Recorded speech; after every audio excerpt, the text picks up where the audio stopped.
Are we protecting countries that don't protect us? And I've always felt that was a weakness of NATO.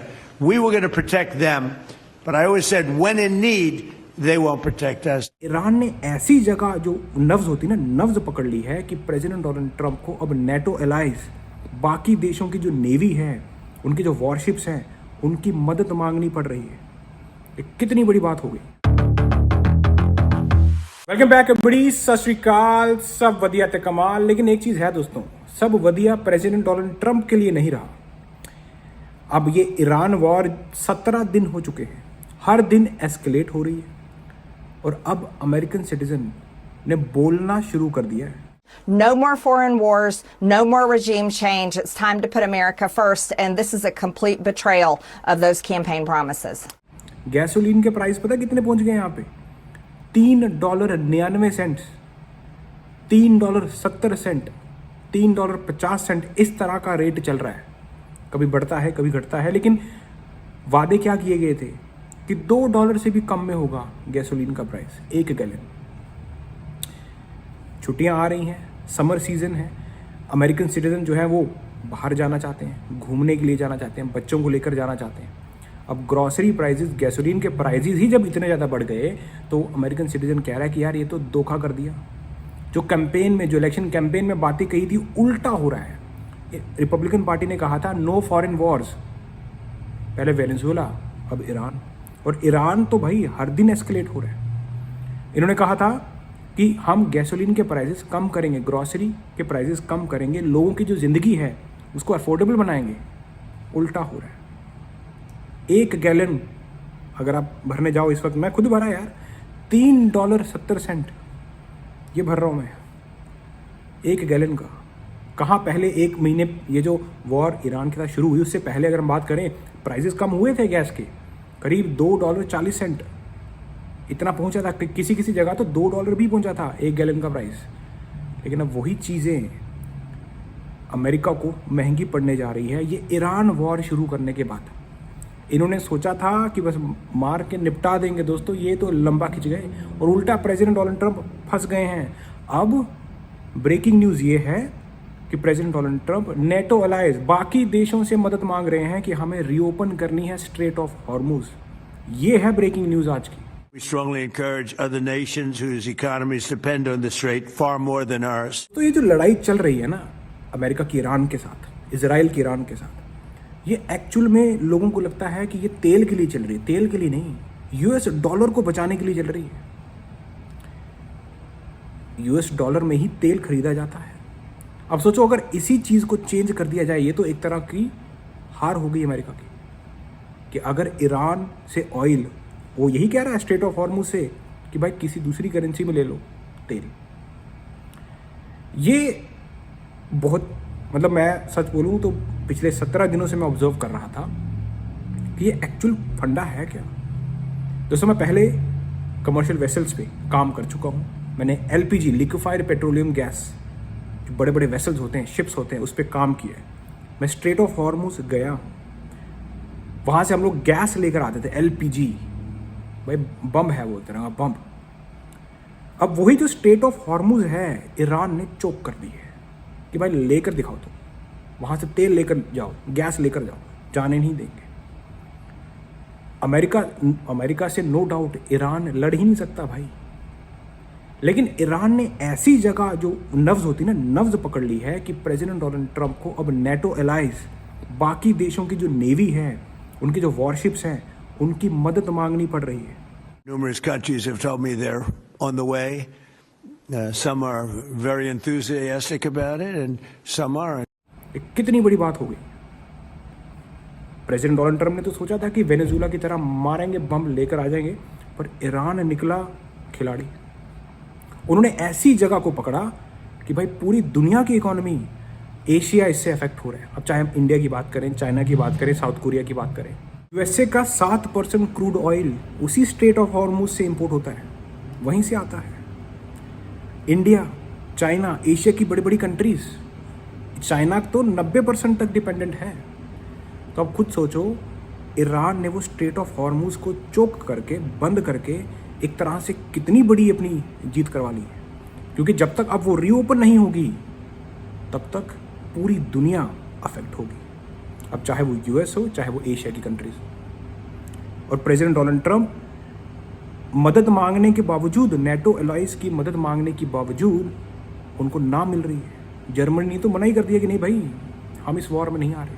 We can't be at every place to support a war which we didn't start. आप खुद सोचो कि इस वक्त Republican party, president Donald Trump की जो administration है, वो कितनी बड़ी मार खा रहे हैं कि चले तो गए लड़ने के लिए इजराइल के साथ, अब फंस गए हैं, अब बाहर आना चाहते हैं। बाहर आने के लिए बाकी कोई कंट्री मदद नहीं करना चाहता, स्पेशली जो नेटो एलाइज हैं। तो इसी चीज़ को लेकर अब प्रेसिडेंट डोनाल्ड ट्रंप भी खुश नहीं है। उन्होंने तो धमका दिया है कि जो नेटो कंट्रीज हमें मदद नहीं करेगी, आप अपना फ्यूचर देख लेना। Why are we protecting countries that don't protect us? And I've always felt that was a weakness of NATO. We were going to protect them, but I always said when in need, they won't protect us. मतलब धमका ही दिया। ये और ज़्यादा relation खराब हो रहे हैं। अब समझ नहीं आ रहा कि ये जियोपॉलिटिक्स किस ओर जा रही है। क्या अमेरिका अकेला पड़ रहा है? Taking the necessary action to defend ourselves and our allies, we will not be drawn into the wider war. तो स्पेन, इटली, जर्मनी जैसी कंट्रीज तो सीधा मना ही कर रही है कि भाई नहीं, हमें इस वॉर में नहीं आना। यूके जैसी कंट्री कह रही है कि भाई ये इतना आसान नहीं है स्ट्रेट ऑफ हॉर्मुज को रीओपन करना। We have to reopen the Strait of Hormuz to ensure stability in the market. That is not a simple task. So we're working with all of our allies, including our European partners, to bring together a viable collective plan that can restore freedom of navigation in the region as quickly as possible and ease the economic impacts. और president Donald Trump ने साफ साफ कह दिया है कि भाई जो कंट्री हमारे साथ आज मदद नहीं करेगा, ऑब्वियसली ना, कि उन्होंने कहा कि भाई हम लोग तो हमेशा आपकी मदद करते आए हैं, लेकिन आज अगर हमें ज़रूरत है और आप मना करोगे तो फिर आगे दिक्कत होगी। Countries have told me they're on the way. Some are very enthusiastic about it, and some aren't. Some are countries that we've helped for many, many years. We've protected them from horrible outside sources, and they weren't that enthusiastic. I just want the fake news media and everybody else to remember that that was said, because I've been a big critic of all of the protecting of countries, because I know that we'll protect them, and if we ever needed help, they won't be there for us. President Donald Trump ने कह दिया है कि ये जो oil के prices ऊपर गए हैं, ये काफ़ी रैपिडली कम हो जाएंगे, गिर जाएंगे, अगर हम स्ट्रेट ऑफ हॉर्मुज, अगर बाकी कंट्रीज मिलकर अपने जो वॉरशिप्स हैं, जिस तरह से माइंस को क्लियर किया जाए, वो उस तरह के वेसल्स लेकर आते हैं, तो हम लोग इसको जल्दी ही रीओपन कर सकते हैं और ऑयल के प्राइसेस डाउन कर सकते हैं। When this is over, oil prices are going to go down very, very rapidly. लेकिन कहना आसान है दोस्तों, 17वां दिन चल रहा है।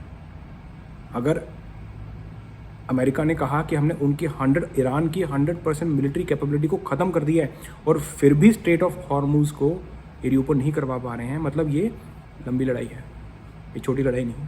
जैसे वेनेजुएला पे तो एक दिन में कब्जा हो गया था, वो आपने देखा, वो कब्जा भी कर लिया, लेकर भी आगे, और कोई हुआ भी नहीं, कुछ ज़्यादा दंगे मंगे भी नहीं हुए, कुछ नहीं हुआ। लेकिन ईरान के केस में उल्टा पड़ गया।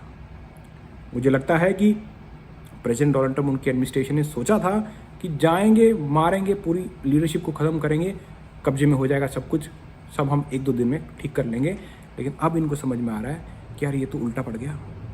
इसीलिए तो अमेरिका अब बाकी देशों से मदद मांग रहा है। देखो, प्रेसिडेंट डोनाल्ड ट्रंप जो है, उनको कोई और कंट्री का लीडर या कोई और कंट्री कंट्रोल नहीं कर सकती, ये सीधी बात है। उन्होंने जो करना है वो करते हैं, लेकिन उनको एक ही चीज़ है जो कंट्रोल करती है, वो है अमेरिका की जनता। अब अमेरिका की जनता ने आवाज़ उठाना शुरू कर दिया है। आप ये सुनो, मार्जरी टेलर ग्रीन, उनका क्या कहना है। इन्होंने कहा कि जिस तरह के इलेक्शन में प्रपोजल दिए गए थे, वादे किए गए थे, no foreign wars, America foreign war में जा रहा है। इन्होंने कहा था कि हम ग्रॉसरीज के प्राइसेस, गैसोलीन के प्राइसेस गिराएंगे, उल्टा हो रहा है। अमेरिका की जनता को धोखा मिला। ये सुनो आप। On behalf of Israel, and that's the way most Americans see it. They see this is for Israel, not for America. Why would an American president do that, which is forcing gas prices to hike right here going into spring break where families are going to be driving out of town, going into summer, declaring and waging a major full-scale war that seems to have no end in sight, that is not de-escalating, it's escalating every single day. And it just doesn't make sense.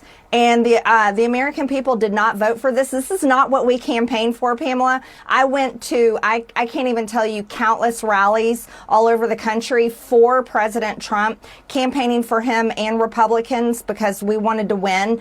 And we said on every single rally stage, no more foreign wars, no more regime change. It's time to put America first. And this is a complete betrayal of those campaign promises. Mid term election आ रही है, किस मुंह से Republican party America की जनता से vote मांगेगी? इसी की बात की मार्जी टेलर ग्रीन ने।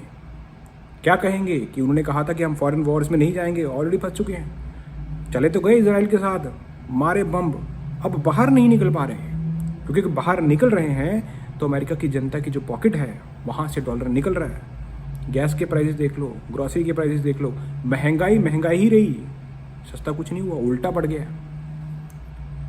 तो अब देखते हैं दोस्तों कि ये जंग कब तक जारी रहेगी। जारी क्या, ये सीधा दिख रहा है, ईरान लड़ तो सकता नहीं, अमेरिका से थोड़ी लड़ सकता हो, लेकिन उसने ऐसी जगह पकड़ी है कि मतलब पूरी दुनिया की इकोनॉमी हिला के रख दी है। और ख़ास करके 13 यूएस सर्विस मेंबर सोल्जर्स जो हैं उनकी जान गई। अमेरिकन को बॉडी बैग्स पसंद नहीं है, इसीलिए प्रेसिडेंट डोनाल्ड ट्रंप और उनकी एडमिनिस्ट्रेशन पे प्रेशर बन रहा है। इसीलिए वो कह रहे हैं कि यार मदद मांगते हैं बाकी देशों की, ओपन करो ताकि ऑयल के प्राइसेस गिरें। लेकिन ये सिद्ध हो गया है दोस्तों, इन्होंने पंगा ले लिया। हालांकि अमेरिका के पास स्ट्रांग है भाई, कोई डाउट नहीं, लेकिन ये जो पंगा इन्होंने लिया है ये महंगा पड़ रहा है इकोनॉमिकली अमेरिका पर भी। मैं मिलता हूँ आपको ऐसे किसी इंटरेस्टिंग वीडियो में। नेक्स्ट देन शको फट।